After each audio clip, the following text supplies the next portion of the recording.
তো গাইজ এখন বাগানে বসে আছে। গাইজ দেখতে hello guys, good morning, welcome to my new blog. আশা করি তোমার সব ভালো আছে, আমি ভালো আছি। তো আমি এখন যাবো বাগান, চলো বাগান দেখতে চাই। এখন বাগানে বসে আছি, এখন বাগান থেকে বাড়ি যাচ্ছি, চলো বাড়ি গিয়ে দেখা হচ্ছে। তো চলো এখন বাড়ি চলে এলাম। তো চলো এবার গাড়ি আমাদের রেডি হয়েছে, এবার আমি যাবো নামাজ পড়তে। এবার নামাজ পড়ার পর খেলতে যাবো। তো চলো এবার নামাজ পড়ার পর যখন খেলতে আছি তখন দেখা হচ্ছে। এই মুহূর্তে আমি নামাজ পড়ে চলে এলাম, আর এখন যাবো ফুটবল খেলতে। তো চলো এবার ডাইরেক্ট মাঠে নিয়ে গিয়ে দেখা হচ্ছে। প্রায় দেখতে পাচ্ছ আমরা এখন বাগান চলে এলাম, এবং এই দোকানটার পেছনে সব বসে আছে, সবাই তোমাদের দেখাচ্ছি। আর এখন আমরা ফুটবল খেলবো, চলো তোমাদেরকে দেখাচ্ছি।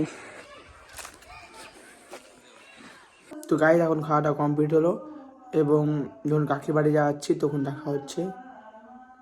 তো গাইজ তখন দেখতে পাচ্ছি আমি এখন যাচ্ছি কাকির বাড়ি। তো চলো কাকির বাড়ি গিয়ে দেখা হচ্ছে। এই যে আমি এখন কাকির বাড়িতে বসে আছি, দেখতে পাচ্ছ সোফার উপর আমি আমার ভাই আছে, কেউ নেই, সব নামাজ পড়তে যাচ্ছে। তো চলো এবার ডাইরেক্ট বাড়ি যেয়ে, এখানে ভালো লাগলে লাইক এবং সাবস্ক্রাইব করবা। আর এখন বাড়ি চলে এসেছি, তো বাই।